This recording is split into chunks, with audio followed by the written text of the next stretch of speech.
ഫിറോസ് വന്ന് ബുൾഡോസർ കൊണ്ടുവന്ന് ഈ വീട് ഇടിച്ച് തകർത്ത് പഴയതുവരെ നിരത്ത് വന്നു. എന്താ സംഭവം എനിക്ക് മനസ്സിലാവുന്നില്ല. കാര്യം എന്താന്ന് വെച്ചാൽ തെളിച്ചു പറയാൻ. കേണു പറഞ്ഞ പച്ചക്കള്ളം. ഞങ്ങൾ കൊല്ലംകാര് താമസിപ്പിക്കാൻ വേണ്ടിയാണ് ഇയാൾ വീടുണ്ടാക്കിയത്. ഇവിടെ വന്ന് ഇവിടെ താമസിച്ചു.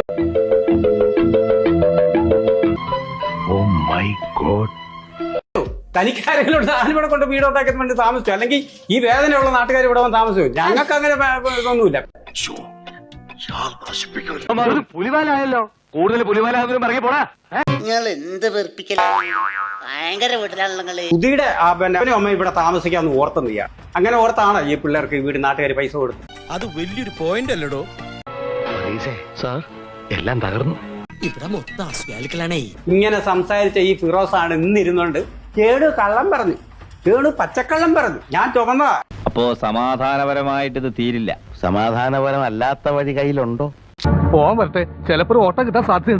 എന്താ എന്റെ ഉദ്ദേശം? ഞാനിപ്പോൾ ഈ പറയുമ്പോഴും ചിലപ്പോ ഒരു പക്ഷെ ചോദിക്കാം ഇവൻ എന്നാ കാര്യമെന്ന്. അത് ഈ എനിക്കിതാ ഇപ്പൊ എങ്ങനെ ഇരിക്കണം? അവിടെ ഇരിക്കുന്ന മിണ്ടായിരുന്നു.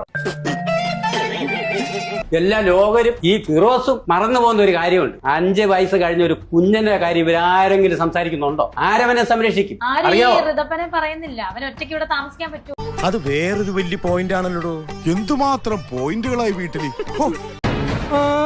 അവനെ ഞങ്ങൾ നാളെ പോകാം. ഈ കുഞ്ഞിനെ എവിടെ ഇട്ടിട്ട് പോകും? ഇങ്ങോട്ട് വരട്ടെ. ഈ ഫിറോസ് ഉൾപ്പെടെ വരട്ടെ. നീ പറയുന്നതിനിടയ്ക്ക് പറയണ്ട, ആവശ്യമില്ലാതെ ഷൈൻ ചെയ്യരുത് കേട്ടോ. നീ ഇപ്പൊ ചൂടാവുന്ന എടാ ചൂടാവണല്ല, എന്റെ ടോൺ ഇങ്ങനെ വരട്ടെ. വന്നിവിടെ അവർക്ക് ഇഷ്ടപ്പെട്ടവരിവിടെ താമസിപ്പിക്കുക. ഈ 5.5 വയസ്സുള്ള കുഞ്ഞിനെ ആര് നോക്കും? അത് ശരിയാ, അത് ശരിയാ. ഒരിക്കലും ഇങ്ങനത്തെ സഹായം ചെയ്യരുതേ എന്ന് എനിക്കൊരു അപേക്ഷ കൂടെ ഉള്ളൂ. ഒരു തന്തയോ ഒരു വീട്ടിലെ അത്താണി എന്ന് പറയുന്ന ഒരാളും മരിച്ചുപോയി കഴിയുമ്പോൾ അവരെ സഹായിക്കാനായിട്ട് വന്നിട്ട് ഒരു വെറും കള്ളനും കള്ളിയാക്കുന്ന ആ സ്വഭാവക്കാർ ഒരിക്കലും ആർക്കും ഇത് വെച്ച് കൊടുക്കരുത്. ദൈവമേ, കലക്കിയിട്ടുണ്ട്. നല്ല രസമുണ്ട് കേൾക്കാൻ.